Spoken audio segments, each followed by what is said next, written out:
Hello students, myself Pratika Sharma and welcome back to my channel Sharma classes. Class 9 की last exercise है, end of chapter exercise चल रहा है। Question number 10 पर आते हैं। A rational number has term decimal expansion whose last non zero digit occurs in fourth digit decimal place. मतलब कोई रैशनल नंबर है, जैसे हमारा rational number p upon q की फॉर्म में होता है, करेक्ट। जो p अपॉन q की फॉर्म में होता है उसमें आपको बताया गया है कि ये टर्मिनेटिंग डेसिमल एक्सपेंशन है, ये बताया गया है टर्मिनेटिंग डेसिमल एक्सपेंशन है। whose last non zero digit occurs in fourth decimal place. जिसकी जो लास्ट नॉन जीरो डिजिट है, जो लास्ट मान लो ये जो फोर्थ डेसिमल प्लेस है इसका, यानी कि जो p है, क्योंकि जो न्यूमरेटर है जो p है ये 4 डिजिट का नंबर है एक, और जो इसका फोर्थ डिजिट का नंबर है, फोर्थ डेसिमल प्लेस है, वो नॉन जीरो है। नॉन जीरो मीन्स यहाँ पर जीरो नहीं आएगा, यानी जीरो को छोड़ के कोई और नंबर आ सकता है, बस जीरो नहीं आएगा। इतनी बात क्लियर है। Show that such number can be written in form of p upon 10 to the power 4। यानी ये क्यूब जो दे रखा है ये 10 टू द पावर 4 दे रखा है। तो एक बात मुझे बताओ, अगर यहाँ पर 10 है तो ऑटोमेटिकली p की जो लास्ट टर्म होगी वो जीरो ही होनी चाहिए, क्योंकि वो तभी 10 से पूरा पूरा जा सकता है, करेक्ट। लेकिन इसने यहाँ पर मना किया है कि जो फोर्थ नंबर है डेसिमल प्लेस है इसका, ये जीरो नहीं होना चाहिए। आगे चलते हैं। Where p is an integer, ठीक है, p कोई इंटीजर है हमारा। नॉट डिविजिबल बाय 10, एग्जैक्टली जब उसने 10 जीरो मना कर दिया कि p की लास्ट डिजिट जीरो नहीं होनी चाहिए, तो हमें भी समझ में आ गया कि भाई 10 से नॉर्मल तो जाएगा नहीं, तभी वो डेसिमल प्लेस में आया है। Question, is it necessary that denominator of this rational number, is it necessary कि ये जो डिनोमिनेटर बात की जा रही है, इस रैशनल नंबर के डिनोमिनेटर की बात की जा रही है, when written in lowest term form, जब हम इस पूरे नंबर को एक लोएस्ट फॉर्म में लिखते हैं, लोएस्ट फॉर्म या सिंपलेस्ट फॉर्म, बात एक है कि ऐसी फॉर्म जिसके बाद वो किसी भी नंबर से ना कटे। तो ये आपको बताना है कि ये नंबर वहां पर इंक्लूड होगा या नहीं डिनोमिनेटर में। तो एक चीज मुझे बताओ भाई, p raise to p upon something ये है, जीरो यहाँ पर आना नहीं है, बट हमें पता है कि 2 से अगर कोई नंबर जाएगा तो वो कब जाता है, जब वंस प्लेस पे 2 हो, 2 हो, 0 हो, 2 हो, 4 हो, 6 हो या 8 हो। ये अगर वंस प्लेस पे नंबर है, वंस यानी यूनिट प्लेस, वंस प्लेस पे ये नंबर आ जाए तो ये नंबर पूरे पूरे आते हैं जब, तो ये 2 से पूरा पूरा जाता है। बस एक कंडीशन है कि यहाँ पे जीरो नहीं चाहिए, तो ठीक है जीरो हटा देते हैं। दैट मीन्स अगर इस नंबर के p के वंस प्लेस पर इनमें से कोई भी नंबर है तो 2 से तो पक्का जाएगा, लेकिन फिर वो 5 से नहीं जाएगा। इतनी बात क्लियर है। तो ठीक है, यानी अगर हमें इतना पता है कि जब हम इसे सिंपलेस्ट फॉर्म में कन्वर्ट करते हैं, तो अगर नीचे 2 की पावर 4 और 5 की पावर 4 है, और यहाँ पर 2, 4, 6, 8 कुछ भी हो, तो ये 2 से तो चला जाएगा, चलो ठीक है, बट 5 बच गया ना, क्योंकि 5 से तो नहीं जाएगा। अब आते हैं 5 के डिविजिबिलिटी टेस्ट पे।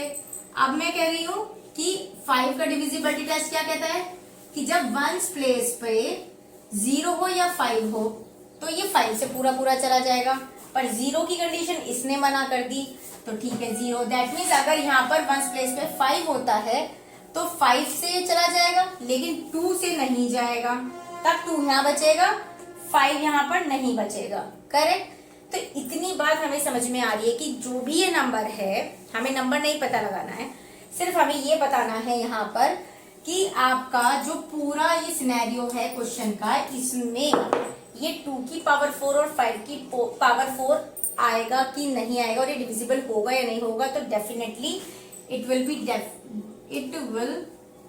be divisible by 2 to the power 4 और 5 to the power 4,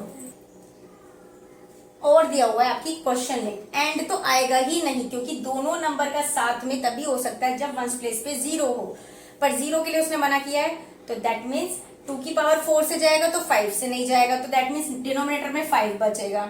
अगर 5 से जा रहा है तो 2 से नहीं जाएगा, तो डिनोमिनेटर में 2 बचेगा, यानी या तो इससे जाएगा या इससे जाएगा। इतनी बात क्लियर है। विदाउट परफॉर्मिंग डिवीजन आपको फिर से ही प्रीवियस एक्सरसाइज में हम ऐसे क्वेश्चन कर चुके हैं जहां पर आपको डिवीजन वाला लॉन्ग डिवीजन मेथड यूज नहीं करना है। 18/25 है और आपको ये बताना है कि ये टर्मिनेटिंग है या नॉन टर्मिनेटिंग है। इतना ही करते हैं। पहले देखो, याद करो कैसे किया था। जब भी ऐसा पूछे कि without using long division method prime factorization कर दो, 5 2 10 2, फिर 5 से जाएगा ये 5 टाइम्स और फिर 5 से जाएगा ये, यानी 5 की पावर 3 आया। मैंने यहां पर स्पेस अभी खाली छोड़ा। याद करो क्या था कि अगर 5 की पावर m, 2 की पावर m और 5 की पावर n अगर डिनोमिनेटर में आता है तो वो टर्मिनेटिंग की कैटेगरी में जाता है। पर यहाँ पर तो 5 की टर्म है, 2 की टर्म ही नहीं है। तो एक बात बताओ, अगर मैं यहाँ 2 की टर्म 0 में बना दूं पावर में तो कोई प्रॉब्लम है? भाई किसी भी डिजिट की पावर अगर 0 होती है तो उसकी वैल्यू 1 होती है। फर्क तो कुछ नहीं पड़ा, तब भी 5 की पावर 3 है। तो मैंने इस 1 के बदले में 2 की पावर 0 इंक्लूड कर दिया। ठीक है, सो आप यहां लिख सकते हो yes it is in the form of, proper लिख देना, yes it is in the form of 2 की power m and 5 to the power n, so it is terminating category. ठीक है, आपसे पूछा गया है if it terminates state the number of decimal places. अब आपको नंबर ऑफ प्लेसेस बताने हैं इसके। Number of places, decimal places कितने पे लगेंगे देखो, एक तरीका भी बता दे रही हूँ, बाकी उस तरीके को देख के कैसे पता लगाना है वो भी देख लो। भाई 18/5 की पावर 3 है। ठीक है, हमेशा कोशिश करना है डेसिमल प्लेसेस के लिए कि नीचे डिनोमिनेटर में बस 10 बन जाए, कैसे भी करके 10 बन गया, 100 बन गया, 1000, 1 लाख, कुछ भी बन जाए, बस 0 की फॉर्म आनी चाहिए 1 के साथ। अगर डिनोमिनेटर में वो बन गया तो आप इजीली न्यूमरेटर में पॉइंट यानी डेसिमल फिक्स कर सकते हो। यहाँ पर 5 है। ठीक है, 5 से मैं 10 कैसे बनाऊंगी, 10, 100, 1000, 10,000 कैसे बनाऊं? हमें भी पता है 5 2 10 होता है, करेक्ट। पावर 3 है ना, तो यहां पर भी पावर 3 कर दो, यहां पर भी पावर 3, और किसकी पावर? इस 2 की पावर 3। समझे क्या बोला? दोबारा समझो, जितनी भी हाईएस्ट पावर इसकी है, हाईएस्ट है, जितनी भी 5 की पावर है, या यहाँ पर जैसे अगर बाई चांस 2 होता और यहाँ 5 मिसिंग होता तो मैं क्या करती, 5 की पावर में ऊपर नीचे मल्टीप्लाई करती और कितनी पावर लेते, जितनी पावर इसके पास होगी। अगर इसके पास 4 है तो 4 पावर ऊपर नीचे, 10 है तो 10 ऊपर नीचे। फिलहाल यहाँ पावर 3 था तो मैंने 3 की पावर 2 के साथ इंक्लूड कर दिया। इससे क्या बेनिफिट मिला, 18 इंटू 8 हुआ, 2 की पावर 3 8 होता है, अपॉन 5 2 10। मैं इसे ऐसे भी लिख सकती हूँ, लिख सकते हैं 18 8 क्या होते हैं 144, और अपॉन 5 2 10, 10 की पावर 3, या ऐसे भी लिख सकते हैं। बस यही चीज चाहिए थी। डिवीजन डेसिमल के लिए अगर नीचे 0 बन चुकी है तो बेस्ट आइडिया है डायरेक्ट इक्वल लगाइए। कितनी जीरोज हैं? 3 जीरोज हैं।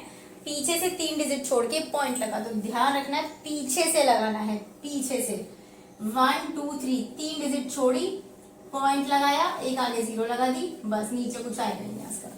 तो यानी इसका आंसर हो जाएगा state number of decimal places. तो 3 after 3 digit decimal point will start. ठीक है, हाँ, और अगर हमें सिर्फ देखकर पता लगाना हो तो कैसे लगाओगे, जो भी यहाँ पर हाईएस्ट पावर हो, देखो यहाँ पे 5 की हाईएस्ट पावर कितनी है 3 है, और 2 की हाईएस्ट पावर है यहाँ पर 0, तो हाईएस्ट 3 और 0 में हाईएस्ट कौन है 3 है। अगर यहाँ पर 2 की पावर 2 होता तो हाईएस्ट अब भी कौन होती 3 होती। तो ध्यान रखना है जितनी पावर हाईएस्ट होगी उतने ही डिजिट बाद पॉइंट आएगा, डेसिमल प्लेस आएगा।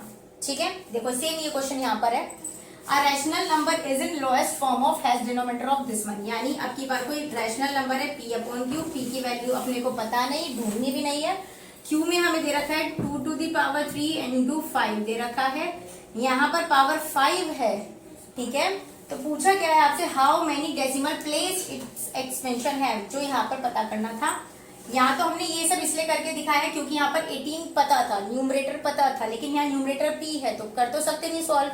तो फिर ध्यान रखना है हाईएस्ट पावर, यानी यहाँ लिखेंगे आप इंप्लाइज करके नीचे लिखना, मैं यहाँ लिख दे रही हूं highest power of 2, highest power of 5, 3 और 1। अब इनमें हाईएस्ट पावर कौन सी है 3 ना, तो यहाँ लिख देना, यहाँ लिखेंगे पावर ऑफ समथिंग ना, पावर ऑफ दिस में लिख रखा है, फिर यहाँ लिखना हाईएस्ट पावर कौन सी है भाई 3, सो बस after 3 digit decimal will start, decimal will start. ठीक है, आपके पास ये 2 नंबर दिए हुए हैं 7/12 और ये b दिया हुआ है 5/6। ठीक है, आपसे थोड़ा मैंने शॉर्टकट में लिखा है, बुक में प्रॉपर लिखा है, अच्छे से देख लेना। आपको एक्सप्रेस करना है इस a को k1/m में और b को k2/m में। पहले एक्सप्रेस करते हैं, बट ये क्या क्या है, k1 k2 m क्या है आपके, ये इंटीजर्स हैं। ठीक है, और ये वाली कंडीशन आपको फुलफिल करनी है। तो देखो हमें पता है क्या दे रखा है, k1 minus k2 is greater than 6 दे रखा है, और हमें बोला है a और a को तो इसमें एक्सप्रेस करो और b को इसमें एक्सप्रेस करो। तो एक बार बताओ k1/m k2/m, यहाँ पर m और m डिनोमिनेटर सेम है, यानी कि हमें यहाँ पर डिनोमिनेटर को तो सेम रखना है, पर यहाँ पर डिफर है। तो मैंने एक काम किया, क्योंकि यहाँ 12 है तो 2 से ऊपर नीचे मल्टीप्लाई कर देते हैं। तो 5 2 10, 6 2 12, अब हुआ डिनोमिनेटर सेम। ये वाली कंडीशन फुलफिल कर लेते हैं। यहाँ पर क्या याद रखना है, a1 जो है k1 है, ये k1 है, ये k2 है, तो k2 माइनस k1 है, ये k2 माइनस k1। अब k2 है हमारा 10 माइनस k1 है हमारा 7, 10 में से 7 गया 3 आता है, बट ये तो इक्वल नहीं है, तो अब क्वेश्चन को चेंज करना पड़ेगा फिर से। एक काम करो, 5 से ऊपर नीचे मल्टीप्लाई करो, 7 5 जा 35, 12 5 जा 60, नीचे 60 बनाना है तो 10 से यहाँ और यहाँ कर दो मल्टीप्लाई, ये हो गया 50/60। डिनोमिनेटर अब फिर सेम आ गया है। अब ये है k1, ये है k2, करो अब एक बार यहाँ पर 50 माइनस 35 15, तो ये ऑटोमेटिक अब बड़ा आ गया ना, तो यानी ये कंडीशन फुलफिल हो गई है हमारी। अब हमारे पास ये है a और ये है b, इसका मॉडिफाइड फॉर्म। तो अब हमने एक्सप्रेस कर दिया है इन्हें k1/m और k2/m की फॉर्म में, k1/m और k2/m की फॉर्म में एक्सप्रेस कर दिया है। आगे चलते हैं, यूजिंग सेम डिनोमिनेटर, यानी अब जो डिनोमिनेटर है वो सेम रखना है। Right exactly 5 distinct rational number between, इन दोनों के बीच के हमें 5 डिस्टिंक्ट नंबर लिखने हैं, तो कोई दिक्कत ही नहीं है, 60 60 आ गया है तो लिख दो 36/60, 37, 38, 39, 40, कितने लिखने हैं हमें, 5 लिखने हैं, 2 3 4 5, अभी भी बहुत सारे आ सकते हैं 50 तक की काउंटिंग के बीच में। आगे हमें दिया गया है, ये वाली कंडीशन हमें दे रखी है कि एक्सप्लेन करनी है ये कंडीशन क्यों नेसेसरी है रैशनल नंबर के लिए। तो भाई एक बात तो बताओ, ये ध्यान रखना है कि देखो न्यूमरेटर में कितना फर्क आ रहा है। देखो डिनोमिनेटर तो हमने सेम बना दिया, ये रहा डिनोमिनेटर, ये रहा डिनोमिनेटर, पर न्यूमरेटर में कितना फर्क आ रहा है ये हमें इसी से तो पता लग रहा है, क्योंकि जब हमने स्टार्टिंग में 2 से मल्टीप्लाई की थी वो इसकी वजह से तो पता लगा था ना कि वो फुलफिल नहीं होगा, क्योंकि ये 6 से बड़ा आना चाहिए। जब 3 रखा 4 रखा तब जाके फाइनल में 5 से हमें ये आंसर मिला है। तो ध्यान रखना इसका आंसर सिर्फ इतना होगा कि it is necessary for the rational number. Why? Because it creates the difference between the numerator of number n, जितना n हमें चाहिए उसके लिए ये जरूरी है कंडीशन। ठीक है, सो इस एक्सरसाइज में इतना ही रखते हैं, मिलेंगे नेक्स्ट वीडियो में नेक्स्ट चैप्टर के साथ में। तब तक के लिए लाइक शेयर सब्सक्राइब